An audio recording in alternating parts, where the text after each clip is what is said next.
1 second to get this going. So thank you so much, everybody, for coming to today's webinar. Just a couple quick housekeeping here. We will be recording, so if you don't want to be part of the recording, feel free to turn off your camera. We do ask that you keep yourself muted during the presentation. When the floor is open for questions, feel free to unmute yourself or put it in the chat and I will relay it. Otherwise, I'm going to hand the floor over here to Belinda and Claudia. Take it away. Thank you, Kylie. And thank you everyone for making your way here on the first week back after holidays. So I'm Belinda Clemmensen, and I run an organization called the Women's Leadership Intensive.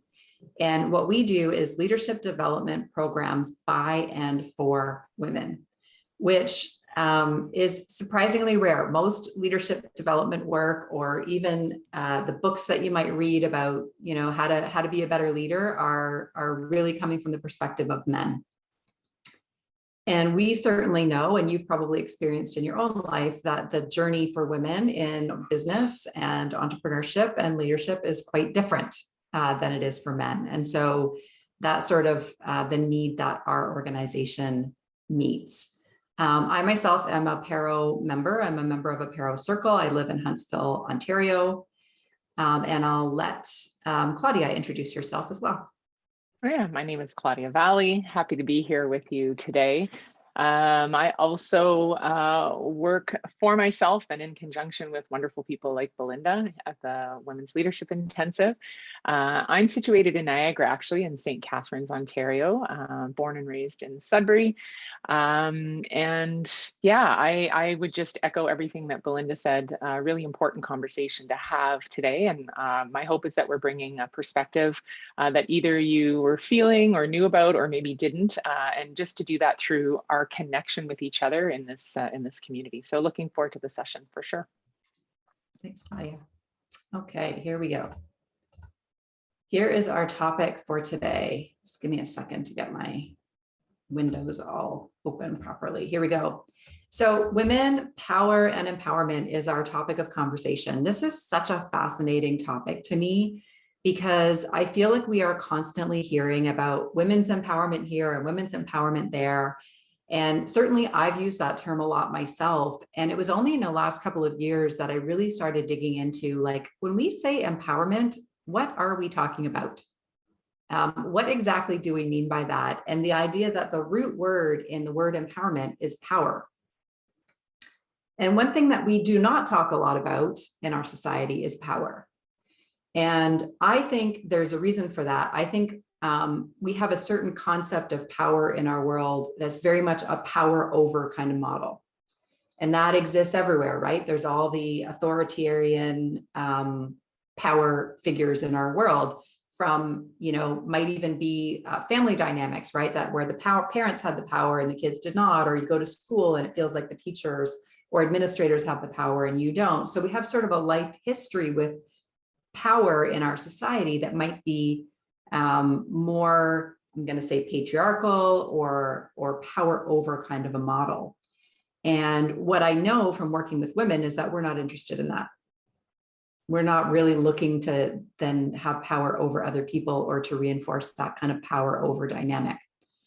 So when we talk about empowering women, we're talking about something that's quite different than just repeating what we've seen perhaps men do throughout our history. So that's, to me, is a sort of a really interesting topic to get into, is what do we mean by empowerment and what do we mean by power? So it's a lot about what we'll talk about today in the session. To get us started, though, we want to just do a round of quick introductions. So just, you know, tell us who you are and a little bit what you do. Maybe if you're a business owner or you have a different role, and feel free to come on camera for this. This session will be a mix of sharing some information, going into some breakouts, having some debriefs and conversations. So we'll go back and forth and do a few different things. So who are you and what do you do? And also, can you think of a time in your life when you felt powerful? And this could come in many forms. It could come in just a feeling of maybe feeling physically powerful, like you felt strong or capable or able to do something. It could be a time when you felt emotionally powerful, Maybe you were setting boundaries or making choices that felt very aligned with who you are. Or it could be a time in your life where you had a position of power, and you were able to have influence in your world. So when I say a time when you felt powerful, that could be absolutely anything across the range. Some women talk about giving birth to their kids as a time when they felt really powerful, for example. So there's no right answer here. Just curious to hear what pops into your mind, and ask folks to just unmute and introduce yourself.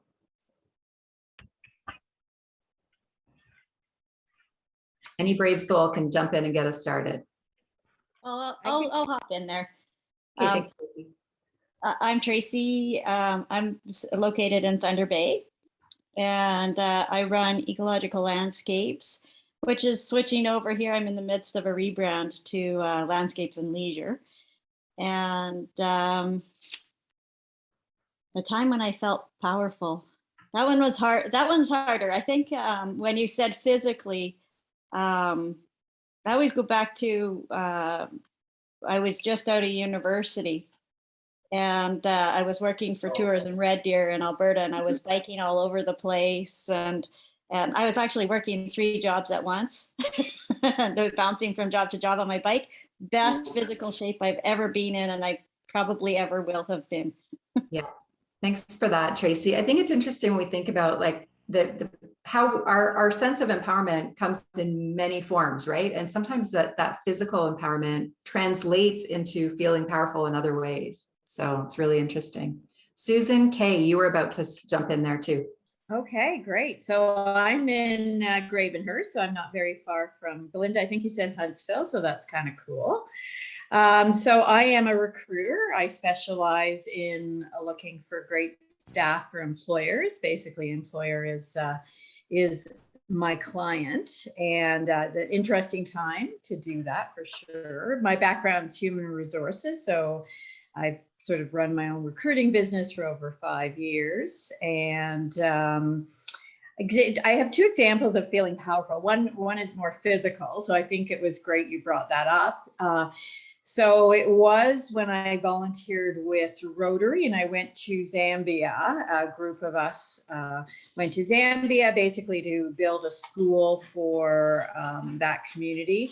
So the power came from within, because I was challenging myself a little bit to go out of my comfort zone, and then also physically, it was pretty physically demanding, and just the ability to do that. So that was, but more emotionally, just that I was able to get out of my comfort zone, and it was a great experience. So, and then I guess the other side is another example of feeling a little bit powerful, more of a leader. I've gotten into a number of co-op hirings. This will be my 3rd one coming up next week. So that's with HR students from Georgian College, and that's been feeling powerful. Just that I was able to augment and assist them in their career, and just providing a good role model for them, I felt really helped me feel powerful, but in a good way, because we've all had lousy leaders. So I really tried to think of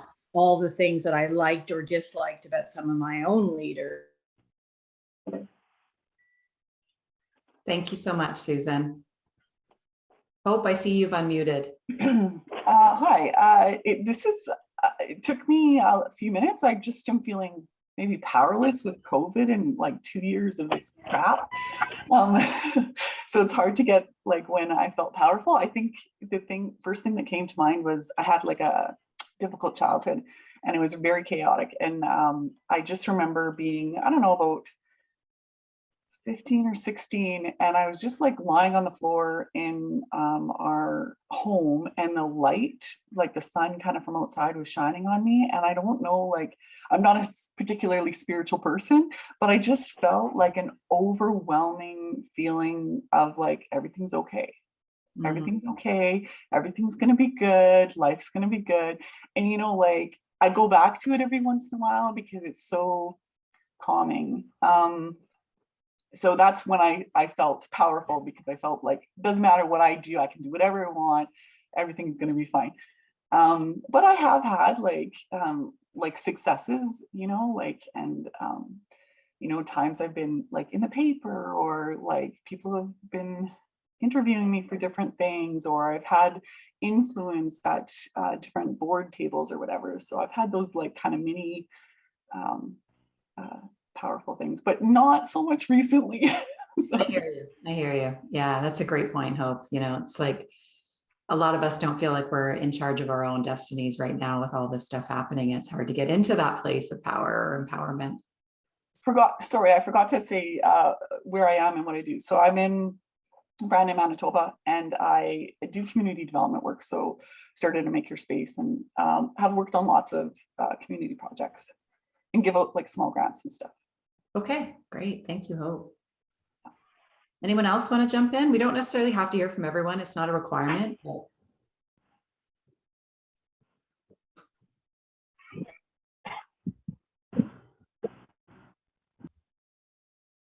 No, we're good.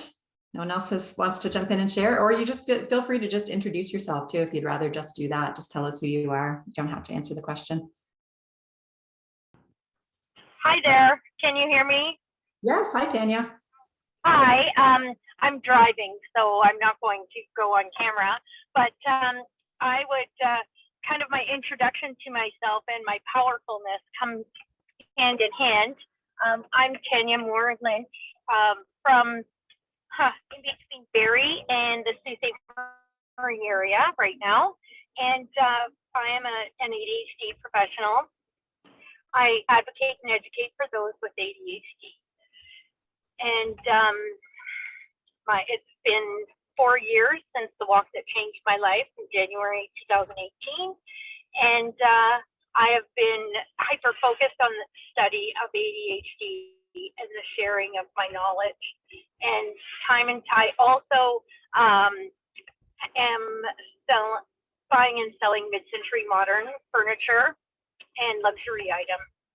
But time and time again, even though my focus is in between the two, they combine with each other. And when I keep thinking, you know, I'm not changing anyone's life by doing what I do on the furniture side, I continue to surprise myself, because somehow ADHD comes into conversation. And, you know, whether it comes from somebody just picking up a credenza and leaving with their life changed because they met me and I made an impact of their life, primarily women around my age, but they understand themselves completely. And I don't advertise, I don't do anything. And yet business continues to come to me, which is kind of remarkable. When you do the things you love, everything comes together. And yeah, that's short and sweet, but that's it. And I'm happy to be part of this group and hear all of your stories. Thank you so much, Tanya. You know, it's interesting you bring up that idea of like, you know, when you're doing what you love, because at the Women's Leadership Intensive, we think of that as when we get into a place of purpose, we're just doing what we have to offer the world, and it's meeting a need. And those two things line up, and then it leads to us having this purposeful experience, which just sounds like what you're having. So is there anyone else who wants to jump in and introduce yourself before we move on?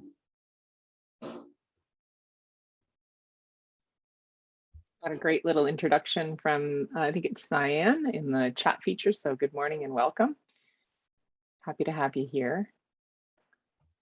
Great. Yeah, that's always an option. We should have mentioned that up front. If you ever feel like you'd rather just put things in the chat, please feel free to do that.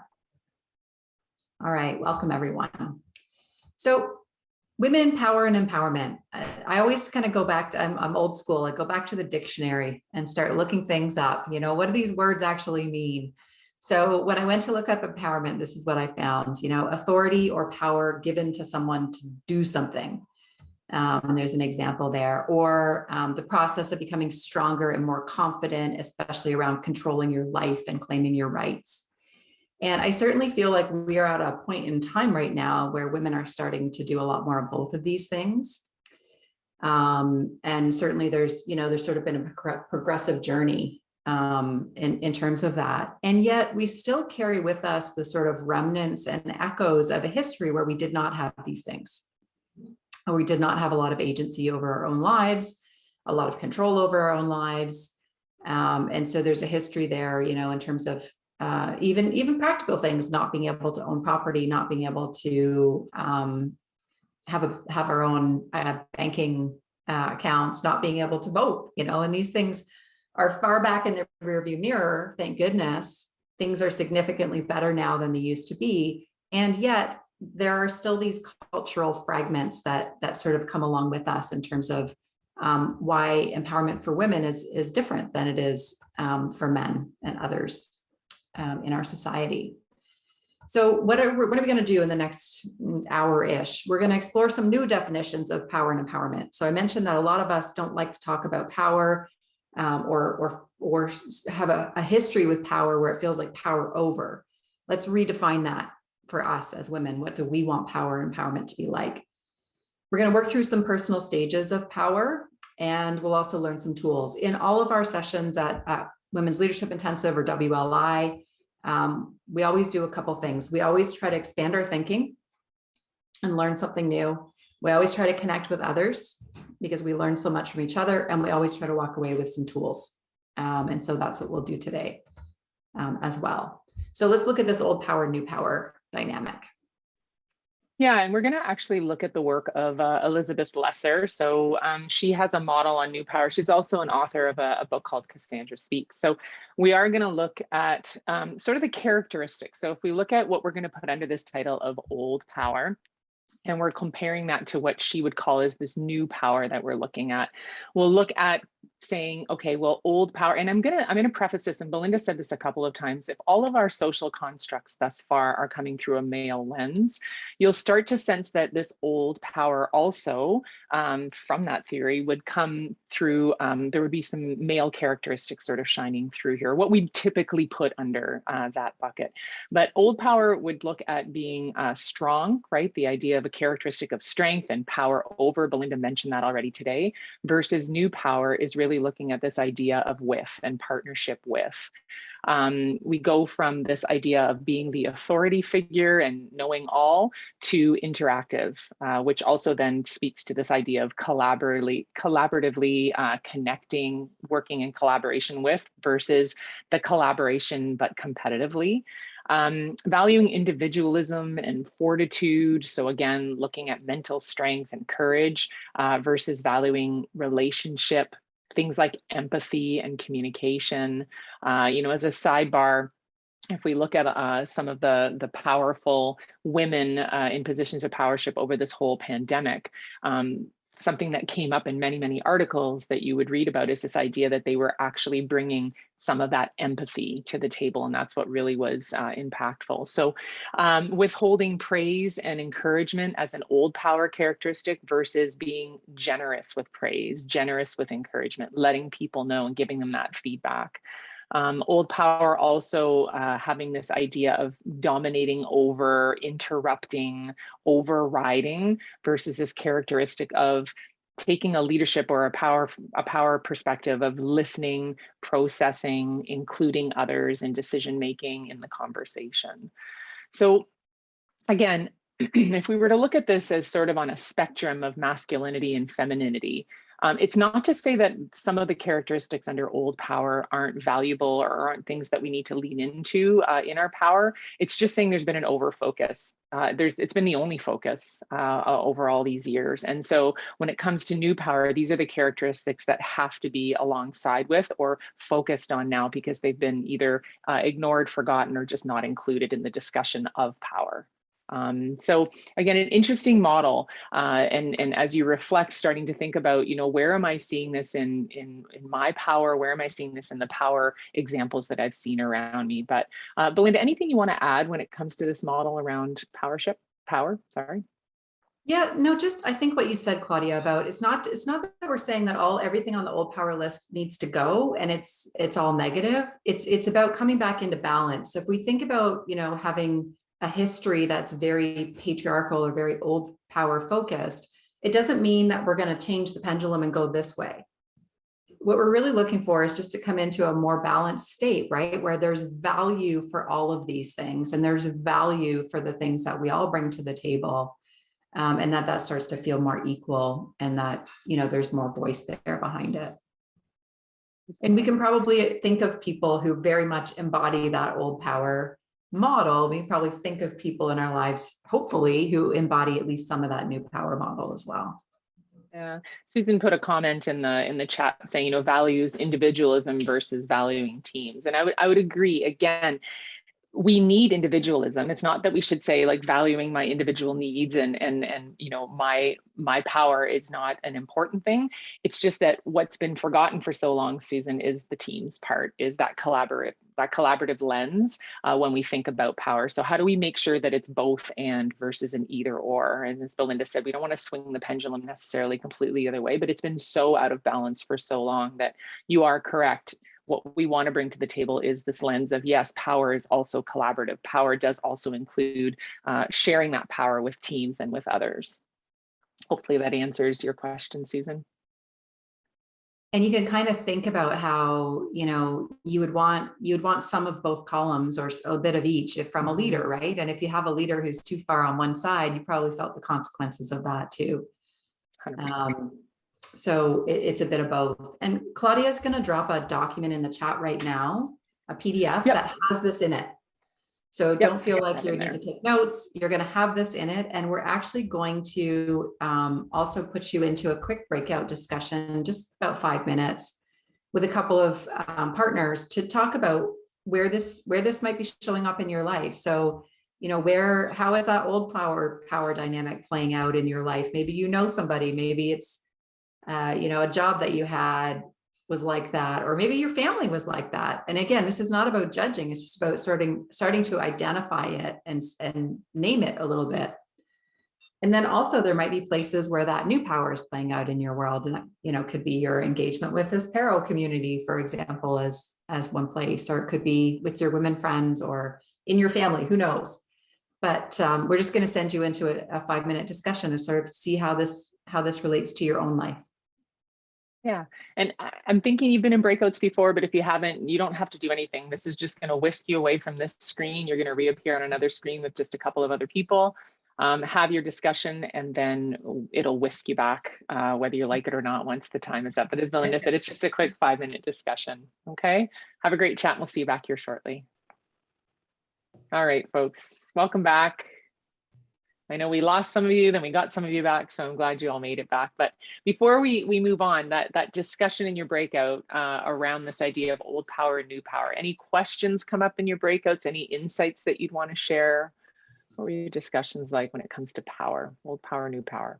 Maybe I could share one insight from our group is that, Sure. you know, a lot of the flavor is about core values that companies are putting in place and trying to have their core values more than just a piece of paper on the wall. But when you look at those core values, a lot of them are in new power, such as collaborative work, teamwork, that type of thing. So it's, from my perspective, I work with lots of clients with core values, and I've certainly seen time and time again that it's one thing to have a core value, but when push comes to shove, you don't necessarily always respect that core value. So, you know, things like let's learn by our own mistakes, but then when the first situation happens that somebody's actually learning from their own mistakes, it's, you know, the natural tendency is to go back to a punitive, and perhaps because, you know, a lot of these organizations are very male dominated too. So yeah, and there's a long history there to undo, right? So it's one thing for us to say this is the value, you know,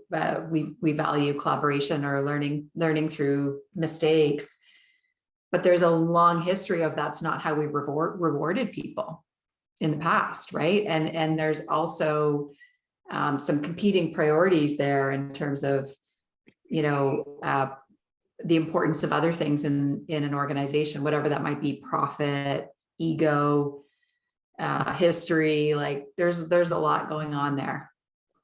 Yeah, and I think that's why it makes it so difficult, Susan, like you said, to take the words on the wall, the values, and actually live them out. Belinda, what's your quote that a company culture is behaviors? Can you tell it to me again? Organizational culture is behavior at scale. Yeah. So it's not necessarily the words on the wall or the company value statement or vision statement or whatever. It's company culture is really like, how do people there behave on a daily, weekly, monthly basis? And that's your culture. Whether it's the culture you've written on the wall or not, that's what people experience. Yeah. And people are smart, right? They know what's really going on, regardless of whether there's contradiction between what's being said versus what's being done. Yeah, you need to know what's going on, because part of it's survival too. So you figure it out pretty quickly. That's right. And we are smart. And just like, people always say that your kids will watch or learn from what you do, not from what you say. Like, adults are no different, right? We pay attention. We're learning about an organization from what people do around us. Yeah. Awesome. Thanks, Susan. Any other insights, comments? Welcome, Grace. I just saw you joined us. Good to have you here. Okay, let's talk a little bit about personal power. And so this is another concept or model by a woman named Janet Hagberg. And I believe her reference will be in your worksheet, that PDF that you downloaded from the chat, or that you grabbed from the chat, hopefully. And you'll notice that one of the things that we're really careful about at the Women's Leadership Intensive is that pretty much all the ideas and theories and quotes and videos that we use are all from women, which again is something that you don't see that often. We quote men very often. We don't quote women as much. So anyway, this is a great model looking at personal power. So our own experiences of power. And like many models, it looks like it goes in a nice, neat order from 1 all the way around the circle to 6. And it would be great if life worked that way. But of course, life isn't that simple and neat and tidy. And in reality, we move around here all the time. It's a bit messier in our lived experience. But essentially what she says is that, we go through these different stages of personal power at different times in our lives. We all have times where we feel powerless. And certainly, when we first come into the world, we do kind of feel powerless we are powerless as babies because we can't get our needs met on our own, right? We need somebody else to do that. We don't have our own power. And you'll see that in kids as they start to develop their own sense of identity, right? Their own sense of power, being able to get their needs met on their own. And we would call that independence, but it's also a sense of starting to get out of powerlessness and into power. We're going to focus on only a couple of these because we don't really have time to sort of do a deep dive into each one of them. So the first one I want to talk about is power by association. And what Janet Hagberg would say in her research is that this is historically where women have been put, or women sometimes get stuck. And the idea of power by association is that it's really about being attached to someone else. We get our power from being attached to someone else. We all have been at this stage. We all might be at this stage at different times in our lives. It's things like, wanting to make sure that you have credentials, right? I feel worthy because I have, a diploma or a credential, or I went to a particular school. Could be because I work for a company, or because, I'm associated with a particular group or association. Historically for women, this has been where we have been put in terms of power by association, because women did not have power outside of their relationships to a father or a husband or family, right? So women could not own their own property. Women could not own a business. Women could not have their own money. Women could not vote for so long, right? So we only were able to have power in the world because of who we were associated with. That thankfully is changing. Women are definitely moving out of power by association. Although, as I said, we still have these moments, right? Anyone here ever heard of imposter syndrome? Yeah. So we all have imposter syndrome moments, for example, where we rely on our power by association because we're not feeling that confident in ourselves. right? So I might say like, who am I to do this, session on women's empowerment? And I'd have to go, okay, well, I have all these associations that I can make. I have a degree. I have, this many years of being an entrepreneur, whatever. So we're looking for those sources of power somewhere outside of ourselves, essentially, at this stage. Often what it feels like is that we want to be like we have to fit in, or we want to be liked. We want other people to accept us and approve of us. And these are not bad things. They're very human things. We all go here. We all have this. But sometimes it can feel like you have to be a bit of a chameleon. That's the shadow side of it, where you have to like change yourself to fit the system. And what Janet would say is the way that we shift out of this is the times when we get more confidence or start to do some risk taking. I can't remember who it was who said that the trip, it was Susan, I think, where, you went on the trip, you got out of your comfort zone.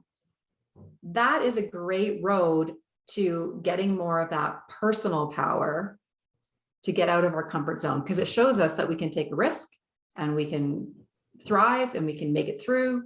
And that expands what's possible for us. It expands that comfort zone, in essence.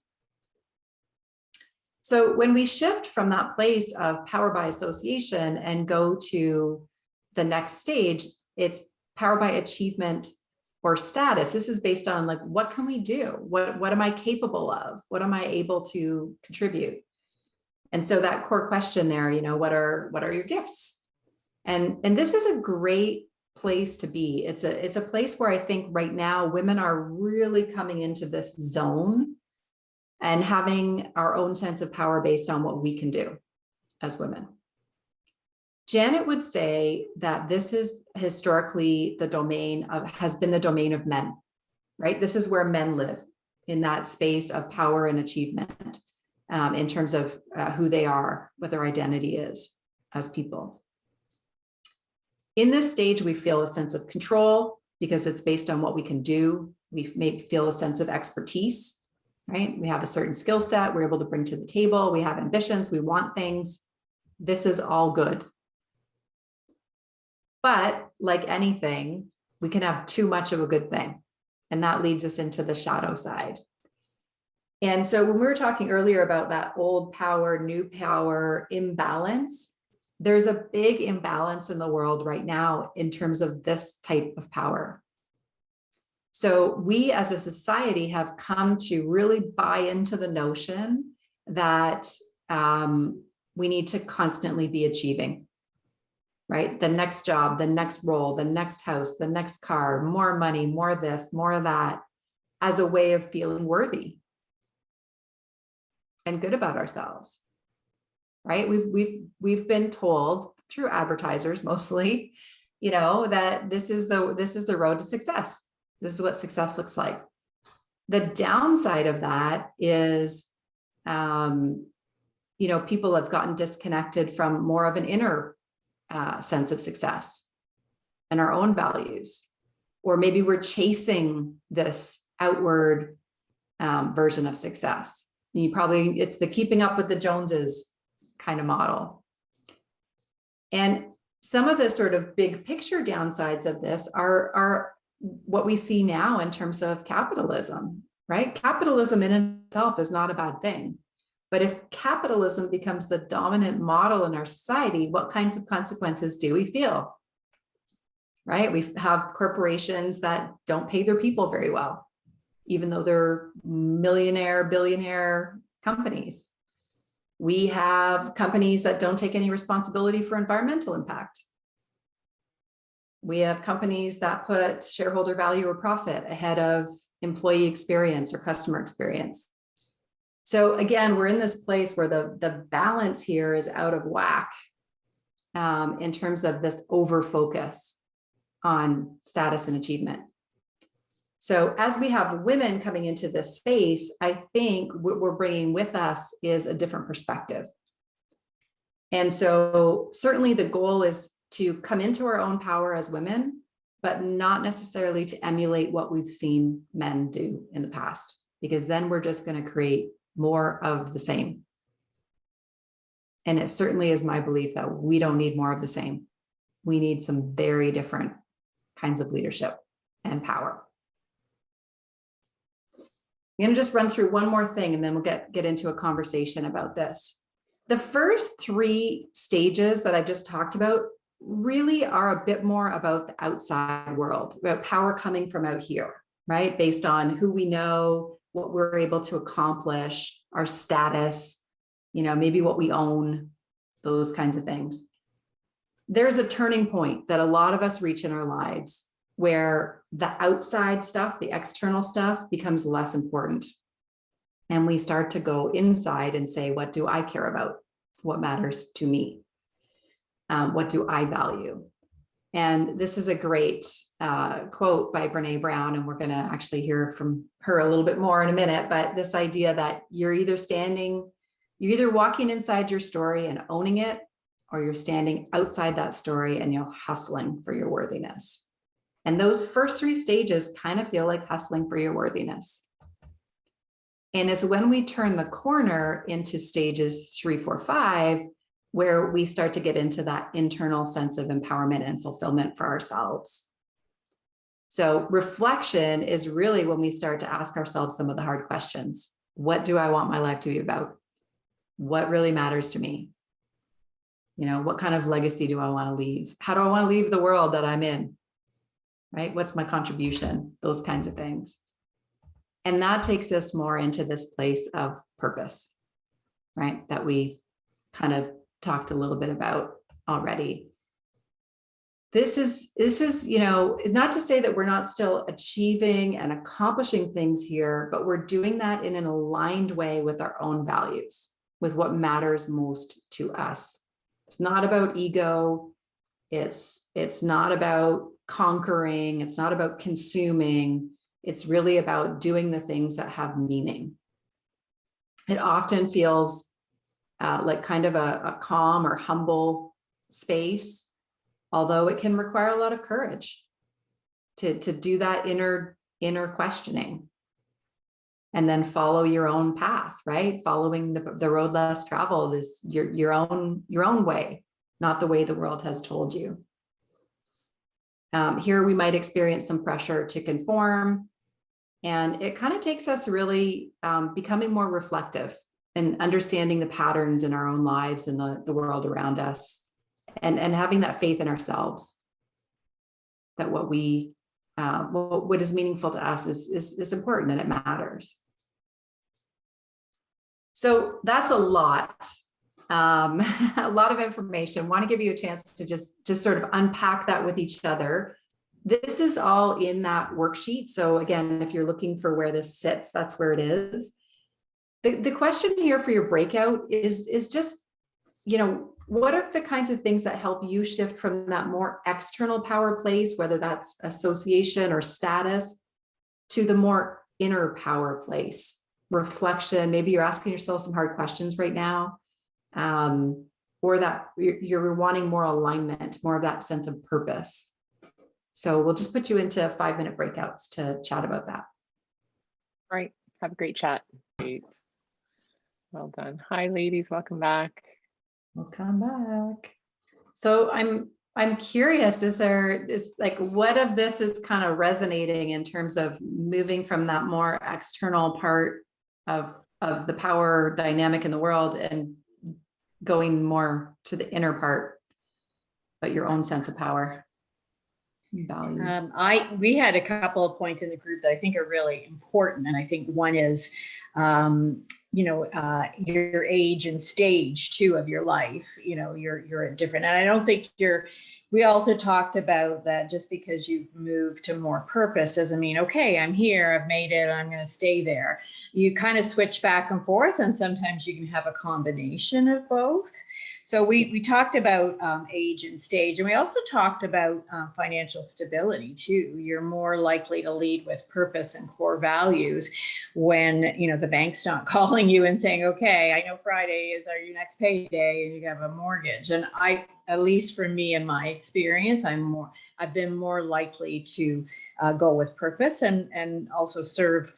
When I go with purpose, you kind of look at the risk, and sometimes you want to go with purpose to be a role model for your daughters too, and sometimes that purpose will outweigh the risk associated with it. So kind of an interesting discussion, I think we had, Hope and I. Yes to all of that. Absolutely. Anyone else got a comment?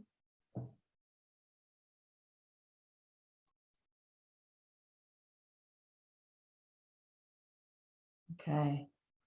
I love what you said, Susan, about there being an element of risk to going into that place of purpose, right? We often, I think, sort of glorify purpose as like, you know, you see it all over Instagram, right? Just lead from your heart, just live from your heart, and everything will be fine. And the truth is, when we go down that road towards purpose, we are being a little disruptive, really, a little countercultural, because we're not playing along with the status game anymore. We're saying, okay, that stuff doesn't matter to me. I'm not trying to get a bigger house. I'm not trying to get, you know, more stuff. I'm actually trying to do something very different over here. And it can feel a bit threatening. And so we wanted to share with you a video of Brene Brown, and she's talking about what it means when you want to get into that more self-creative kind of a space. So I get out my laptop and I do a search for who was president in the United States during the Downton Abbey era. Have you ever done that? Like you're numbing with TV or a movie, and so when it's over, you just like stay in that space by like learning more about the actors and what's going on. I've been doing this long enough to know this is like, you're laughing with me, not at me. So I put it in, and Theodore Roosevelt comes up, and a quote comes up. And I read it, and this is what it says. It's a quote from a speech that he gave in the early 1900s at the Sorbonne. And a lot of people call it the Man in the Arena speech. And this is the passage that changes my life. It's not the critic who counts. It's not the man who points out how the strong man stumbles or where the doer of deeds could have done it better. The credit belongs to the person who's actually in the arena, whose face is marred with blood and sweat and dust, who, at the best, in the end, knows the triumph of high achievement, and who, at worst, if he fails daring greatly. So the moment that I read that, I closed my laptop, and this is what shifted in me. 3 huge things. First, I spent the last 12 years studying vulnerability, and that quote was everything I know about vulnerability. It is not about winning, it's not about losing, it's about showing up and being seen. The second thing, this is who I want to be. I want to create. I want to make things that didn't exist before I touched them. I want to show up and be seen in my work and in my life. And if you're going to show up and be seen, there is only one guarantee, and that is you will get your ass kicked. That is the guarantee. That's the only certainty you have. If you're going to go in the arena and spend any time in there whatsoever, especially if you've committed to creating in your life, you will get your ass kicked. So you have to decide at that moment, I think for all of us, if courage is a value that we hold, this is a consequence. You can't avoid it. The third thing, which really set me free, and I think Steve, my husband, would argue has made me somewhat dangerous, is kind of a new philosophy about criticism, which is this. If you're not in the arena also getting your ass kicked, I'm not interested in your feedback. Period. That's it. You know, if you have constructive information, feedback to give me, I want it. And I'm an academic. I'm hardwired for wrestling around with stuff like that. If you say, hey, you forgot all this literature, or hey, you should have done this, or terrible sentence construction over here, like, let's do it. I love that. But if you're in the cheap seats, not putting yourself on the line, and just talking about how I could do it better, I'm in no way interested in your feedback.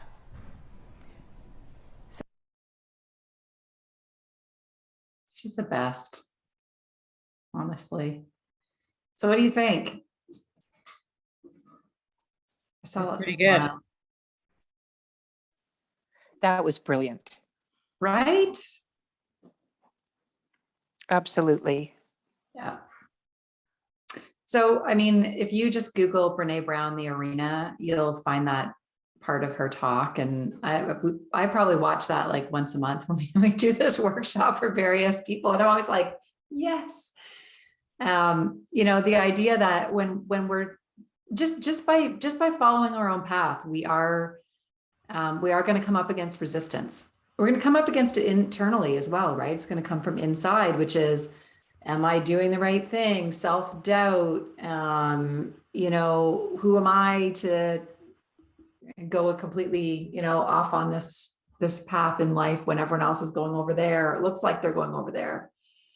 You know, so we'll come up against that resistance from ourselves, but we'll also come up against that resistance from other people, because it is natural for humans to resist change. Even the people who love us and want the best for us will resist us changing.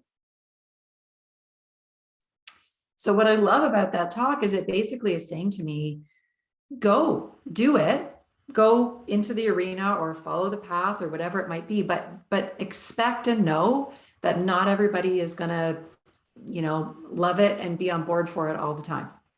And that's not personal. It's not personal. It doesn't mean your path is wrong. It doesn't mean you should go back and do the safe thing or conform or do what society tells you to do. It just means, hey, you're pushing on things a little bit. And that's okay. Especially if, as Susan said, you've got the resources to feel confident, right? Whether those are financial resources or age and stage, life experience resources or support systems or whatever it might be. And it's really, I mean, it's a big part of why Women's Leadership Intensive exists, because we work with women who are in the arena. And man, it's easier to be in there with other women than it is to be in there on your own. And I think that's a big part of what PARO offers to us as well, right? We're all trying to make our way, but we're doing it together instead of doing it on our own. So any thoughts or questions about the idea of the arena, what Janet Hagberg calls it? She calls it the wall. You know, whenever we try to shift from that external power to more the internal power, it's like we have to push through a wall, and that wall's in us, but also in the world around us. Thoughts, questions?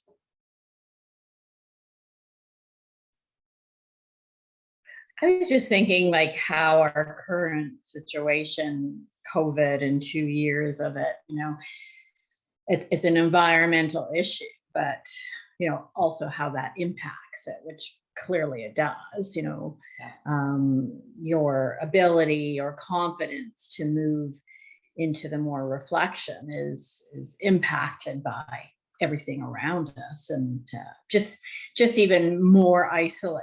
So you're less out there. So you naturally have to kind of rebuild that confidence piece. Like it's just interesting with COVID, like sort of once you stop socializing, sometimes when you kind of got back to it, it's like, wow, this feels a little uncomfortable. And, you know, I was feeling that, but then my daughter was sharing and she's pretty extroverted. So, you know, it's interesting how that does have a full impact on what we're talking about.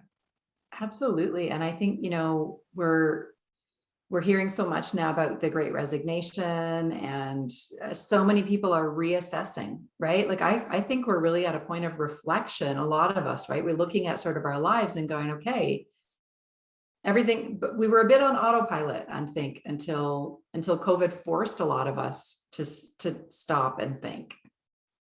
It forced us to stay home and gave us that opportunity to pull back, I guess.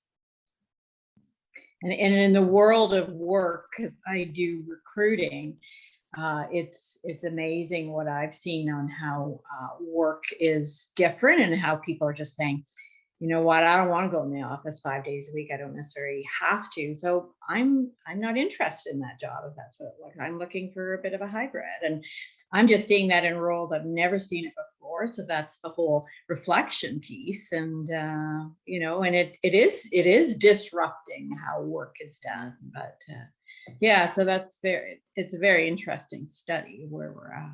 Yeah, I think it's going to be fascinating to see where we end up too after.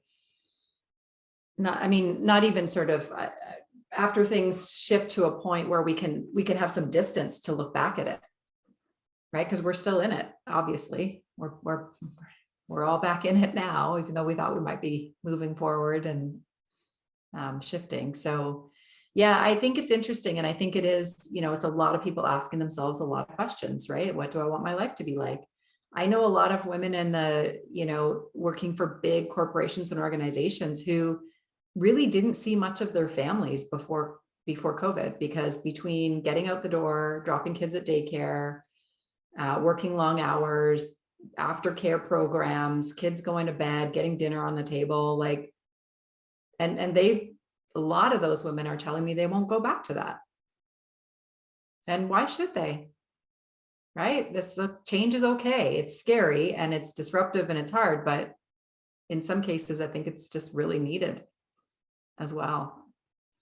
I hope we end up in a better, whatever we recreate as what work normal is in the future. I hope it's better for a lot of us than what we used to have. We've just got a couple minutes left, and there's one thing, a tool that we wanted to share with you. So those resources, those models and the references for them are in your workbook, your worksheet, and certainly can Google any of those people if you want to do a deeper dive into the personal power stages, or Elizabeth Lesser's book, Cassandra Speaks, is fantastic. Brene Brown's everywhere. I recommend everything she does, basically. And so what we want to leave you with is, you've got this on it's the last page of your worksheet. And it's this idea of, like, for those of us who are, have the privilege of having some empowerment in our own lives, how do we share that with other women? And somebody said this phrase years ago to me, and I really loved it, which was, how do we send the elevator back down from wherever we are? I might not feel like I'm up here in the peak of my career or finances or whatever, but from wherever we sit, there's somebody looking at us saying, I'd like to know how you got there. I'd like to learn more about that. I'd like to understand that, or get a hand and get some help. And so we think of this as sort of, you can do this in any number of ways. Coaching, mentoring, and sponsoring are great ways of doing it. And there's definitions for this on the worksheet. So coaching, we can coach other women, we can coach each other. And that's really, it's helping people reach our own goals. Listening, asking good questions.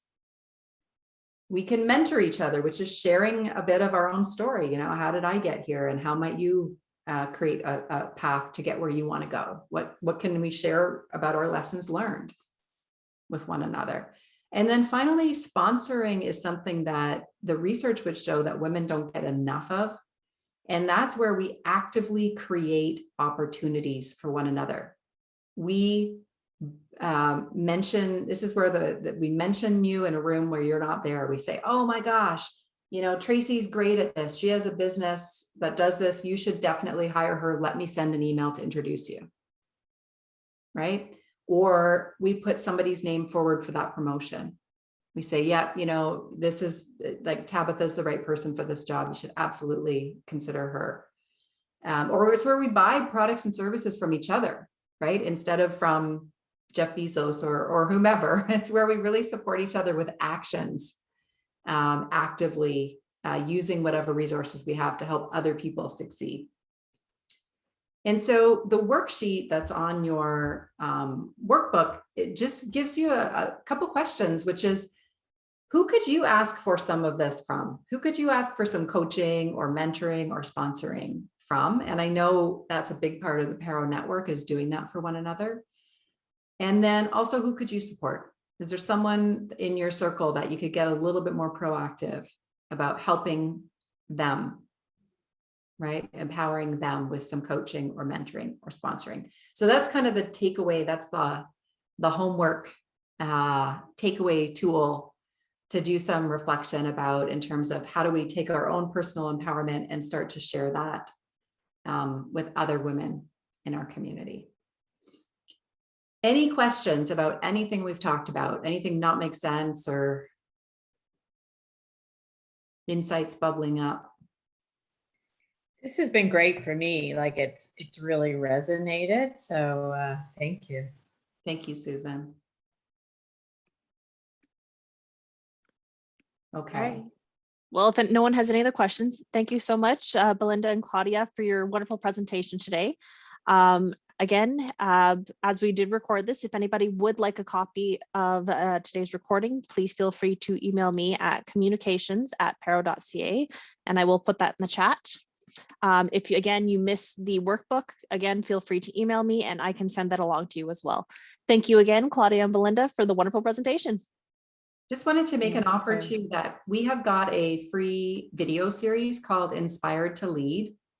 And if you want, you get a weekly video to your inbox, and it's just talking about different things like what we've talked about today. So if you're interested in that, drop your email in the chat.